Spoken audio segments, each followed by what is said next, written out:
When was the last time you had a productive debate? And by productive, I don't mean I totally destroyed my opponent and looked really cool. I mean, when was the last time you had a debate or argument in a comment section where you actually understood the other person and were able to reach them and maybe even change their mind? Productive debates on the internet are pretty rare, and I want to talk about why that is and what you can do to make your arguments better.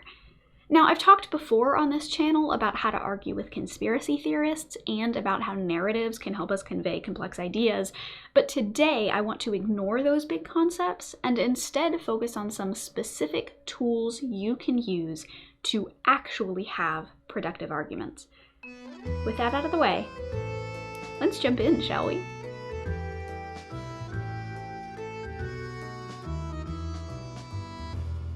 Before we can figure out how to make our arguments more productive, we first need to figure out what makes them unproductive in the first place. You know that feeling when you're having an argument with someone and you feel like they just aren't listening to you? Like you're saying all this smart, well thought out, well supported stuff, but it's like they're being willfully ignorant and refusing to accept reality. This feeling is pretty common, especially in arguments that go down in comment sections and Twitter replies. But why does it happen? Why is it such a common thing to feel like the person you're arguing with is just not listening to you? Well, today I want to tell you about a little thing called stasis theory, which was invented by ancient Greek philosopher Hermogenes, and it posits that there are 4 specific questions that you should ask about your argument to analyze its effectiveness. Now, I know that that sounds really boring, but don't click away because I'm actually not going to be using it in this traditional boring-ass way. We are going to take what Hermogenes made and the way that modern teachers are using it and throw it in the trash. Because when people use stasis theory today, and this usually happens in college English classrooms, they're using it as what's called an invention process, which basically means that they're using it to build arguments for essays. But this is boring because it's a monologic process. It's one person building their own thing in their own little bubble. What we're here to talk about are dialogic processes, or debates, arguments, actual conversations with actual human beings. So what I want to do with this video is apply stasis theory to internet arguments. I want to take this essay analysis tool and use it as a debate analysis tool that will actually help us see exactly where our arguments are failing. Now, let's go back to this idea of unproductive arguments. We feel like people just aren't listening to us. We're having this argument in the comment section and we're making all these great points, but it's just not working for some reason. There's some kind of disconnect between us and the other person, but we don't know what's causing it. And that is where we can bring in stasis theory, because what stasis theory does is it gives us 4 specific areas to look at to see if that's where the disconnect is occurring. Now, I know that this is all kind of vague and abstract right now, so let's see what this looks like in practice. So the first area is reality, which basically means that when you're arguing with someone and you feel like you just can't reach them, it's because you and the other person just have 2 totally different ideas of what reality looks like. Or more realistically and probably more graciously, you're just not on the same page about whether the problem you're debating actually even exists. I don't think they exist. For instance, let's take a look at the PragerU video, The War on Cars, and pretend that we're having a debate with the speaker, Lauren Fix. Form car ownership from a source of pride to a source of guilt. With trains, planes, and buses, the routes are planned, and the schedule is timed. Only cars allow you. The very reason people love cars, personal freedom, the free market, our independence, and we've never been good at staying put or being told where to go and at what time. Live in the land of the free. America's car culture will never die. Okay. Let's unpack this. So Lauren makes a lot of bold statements in this video, and I'm sure somebody who's more of an expert than I am on actual environmental and transportation policy could poke a lot of holes in her argument. They could say, like, actually, Lauren, those environmental claims aren't accurate, because while the batteries for electric vehicles aren't the most environmentally friendly, and while you do still have to get power from somewhere to charge them, electric vehicles' lack of tailpipe emissions does more than make up for the emissions created by their production. But that wouldn't really work to change her mind, right? Because her statements, literally everything she says in this video, is built on the belief that there is actually a war on cars. All of Lauren's ideas are predicated on the belief that the war on cars actually exists. So if you want to change her mind, if you want to have an actual productive argument, then the thing to do isn't to debunk all of those external claims.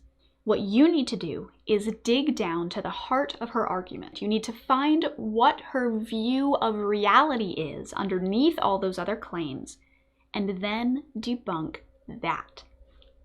This is the first step of stasis theory, and because it's so basic, it's both uncommon and overlooked. Most of us have pretty similar ideas of reality. We often agree on what exists and what doesn't.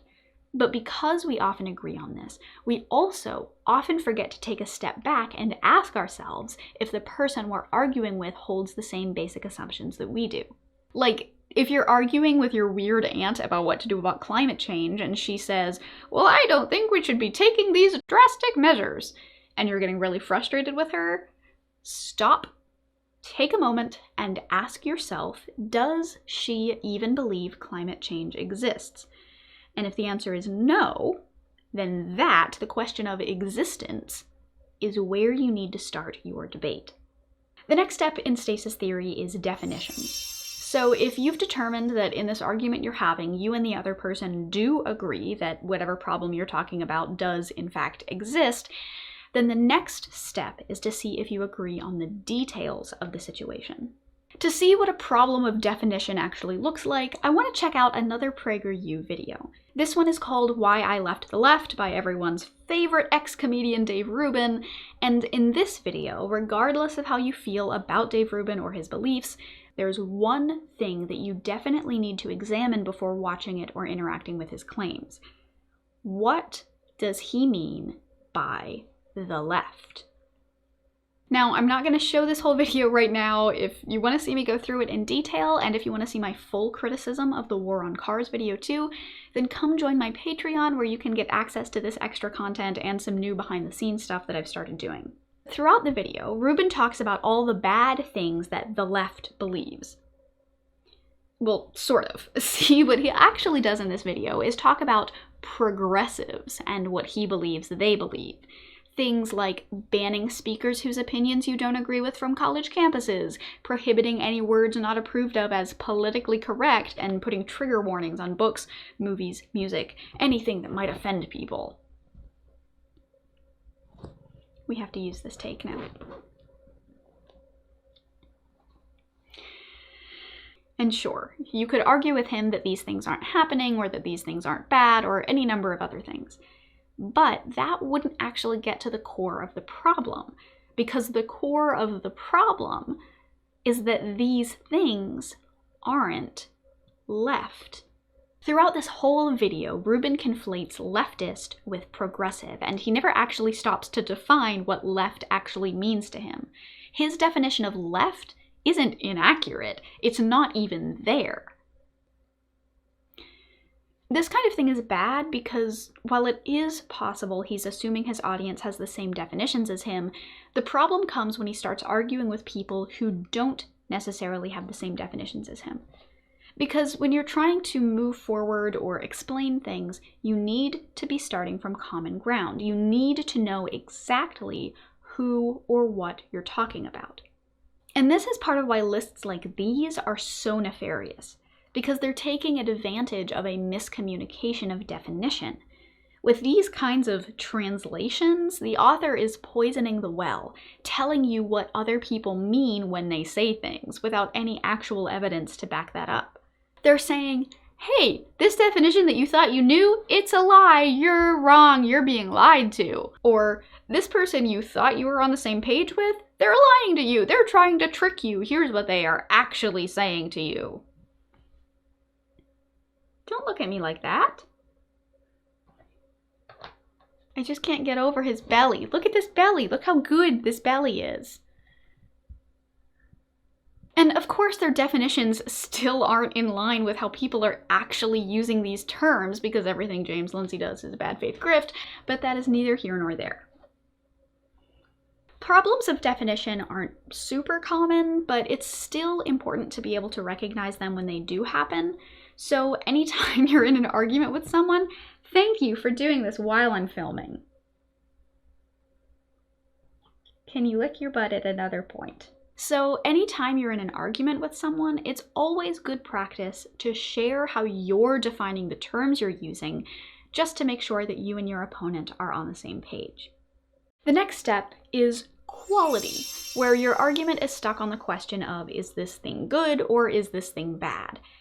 This one is pretty uncommon because I think that a lot of questions of good or bad actually come down to one of the other stasis theory questions. Like, if you're talking to someone about the COVID vaccine because they think it's bad for whatever reason, then that badness can usually come down to the problem of reality. Like, do the supposed problems with the vaccine actually exist? Or, like with your climate change aunt, if she did eventually agree that climate change exists, she might still disagree with you that it's a bad thing. But that could come down to the question of definition, because maybe she thinks that climate change just means warmer weather, which to her is a good thing.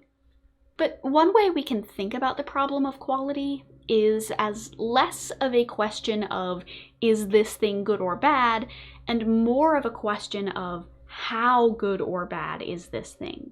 In other words, the problem of quality comes down to how serious you and your opponent think the issue at hand is. Yes. Oh, he's using my foot as a pillow.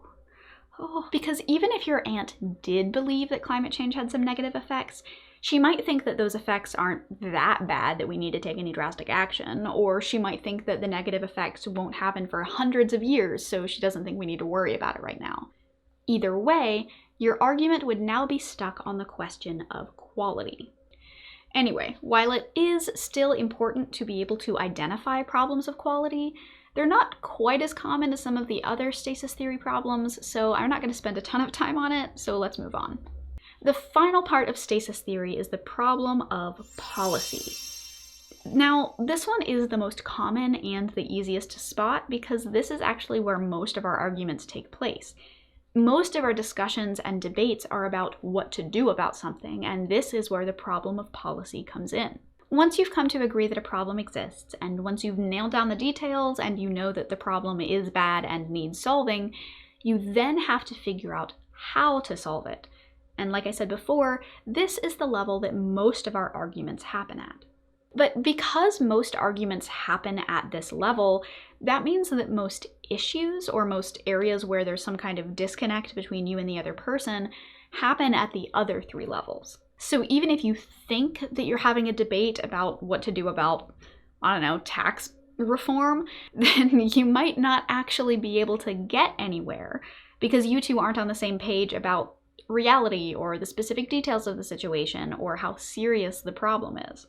We usually think of our arguments in terms of policy because that's what's most accessible to us. But what stasis theory helps us to do is to think of our arguments in terms of the other three steps as well. Because most of the time, when an argument feels like it's going nowhere, it's because we've mistakenly thought of it in terms of policy, when in reality, what we're actually in conflict over is reality, definition, or quality. All four of the stasis theory questions are valuable, but it's also important to remember that they build on one another, which is why you need to go through them in order. You can't have a productive debate about policy if you don't agree on the details first. And you can't agree on the details if you don't have a shared understanding of reality. And that is why stasis theory is such a great tool. Once we've used stasis theory to find where this miscommunication is happening, then we can start to find stasis, the balance where both parties are in agreement so the argument can actually continue on productively. And the way to do this is actually pretty straightforward. You just ask the other person. Because what stasis theory reveals is that a lot of our arguments fail because we make assumptions about the other person's beliefs. Either we put words in their mouths unfairly, or we assume that they agree with us on more than they actually do.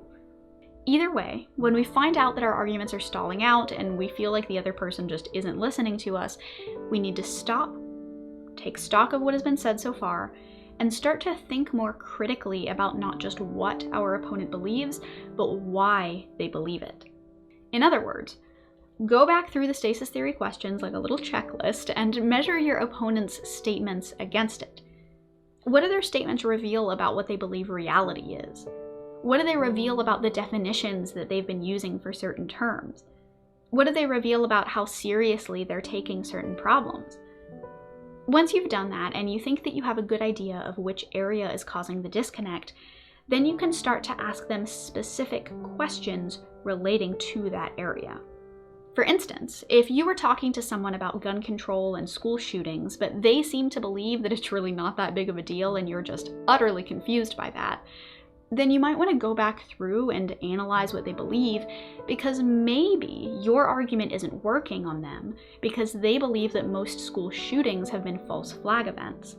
And once you ask them questions that can confirm that that's what they believe, then you know where you need to begin to break down their argument.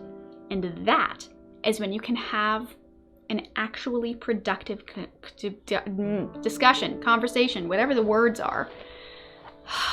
Now, obviously, these 4 things aren't magic beans that will suddenly sprout into beanstalks of universal peace and harmony, but they will help you to have more productive arguments and give you some tools that will help you argue in ways that don't make people hate you.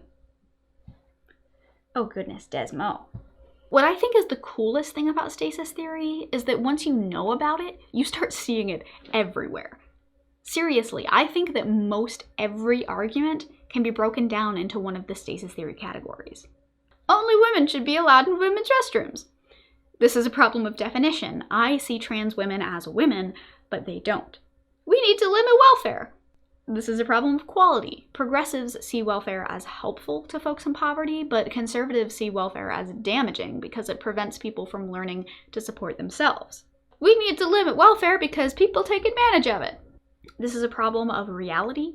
There is a statistically negligible number of people who cheat the system, and welfare queens don't exist.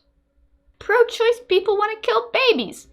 This is a problem of definition. Pro-choice people don't necessarily see fetuses as babies, at least before a certain point of development, whereas pro-life people do. It comes down to how you define baby. To fix the wealth gap, we should tax the wealthy.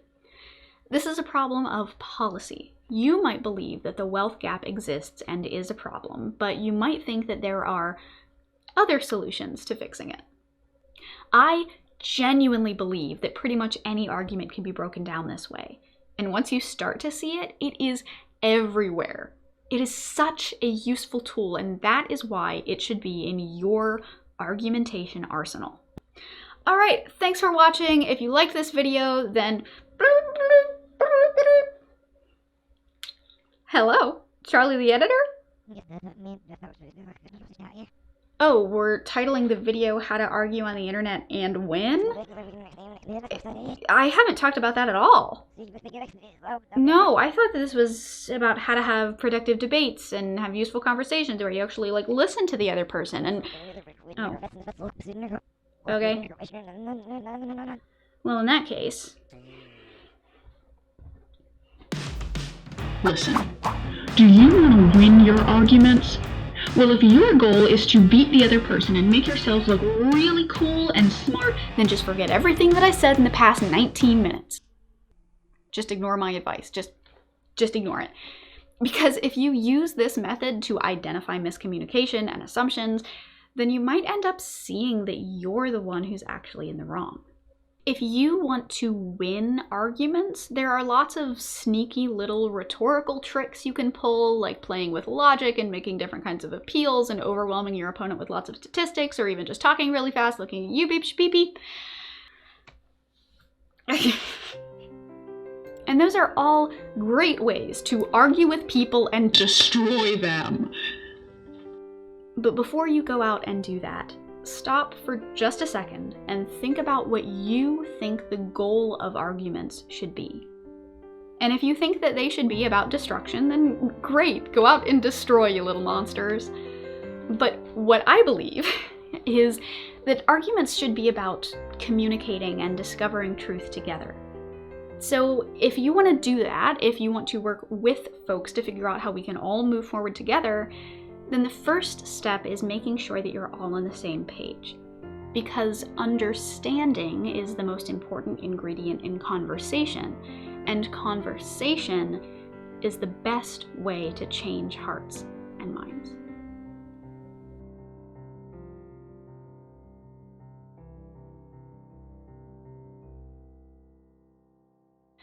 Thanks for watching till the end. I'm gonna change how I'm sitting because it was really uncomfortable.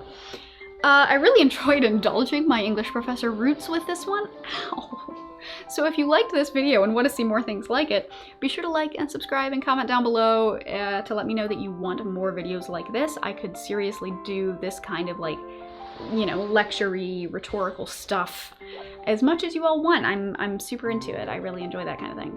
And if you want more of me, then you can find me on Twitter at Zoe_the_B and on Patreon at patreon.com/Zoe_B, where you can join all of these wonderful people whose names are scrolling here beside me, and where you can get early access to videos and polls and poems and extra videos that I release only to my patrons, like the PragerU analysis criticisms that I am going to be posting over there when this video goes live. Hi everybody, it is Future Zoe here. If you want a way to support me but do not want to use Patreon, I have implemented what is called YouTube channel memberships, which is very similar to Patreon. It's just all through YouTube. It's all integrated into this platform. So if you go down to the subscribe button, which you should hit if you have not hit it already, and you see a little join button, click that and it will lead you through the steps of becoming a member, and it will explain what all of the different tiers are and things like that, so that you know what kind of perks you can get by becoming a member. With that out of the way, let's go back to past Zoe before I so rudely interrupted her from the future. I also want to give an extra special thank you to A Tasty Snack, Akita Fishikiyama, Robert Bradford, Jameson Huddle, Dylan, Adam, Mathis and Bailey, and Science Punk Sellout, without whom this video just would not have been possible. Thank you all so much. And last but not least, here is our patron poem of the video. For ethereal tears, here is Instructions for Seeing. And for those of you who are watching or listening, I recommend that you close your eyes if that is possible. Don't do it like if you're listening to this while driving. Just if it is safe, close your eyes while I read it and follow the directions. Instructions for Seeing. 1. Forget opening your eyes. Shut out the bright whiteness and applaud the tiny pink dancers behind your eyelids, who skirt out of sight like nervous bubbles at your glance. 2. Breathe in the green around you. The warm ground smells like cinnamon and promises. 3. Recall the taste of Pop Rocks and lemon juice and your first shot of bottom shelf whiskey. Do you remember how bright it was in your mouth and your throat and your chest and your belly, and how it almost made your eyes water, but you grinned past the tongue tingles and tears? 4.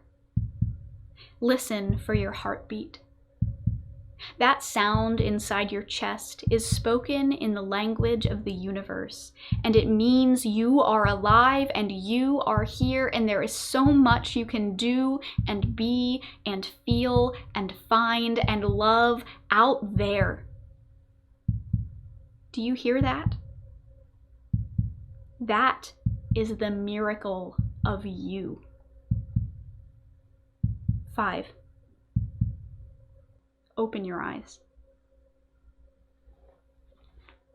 And until next time, stay safe, stay warm, and I will see y'all again soon, I hope. Bye, folks. Okay. Oh no, I've lost the mouse. Oh, there it is. Okay.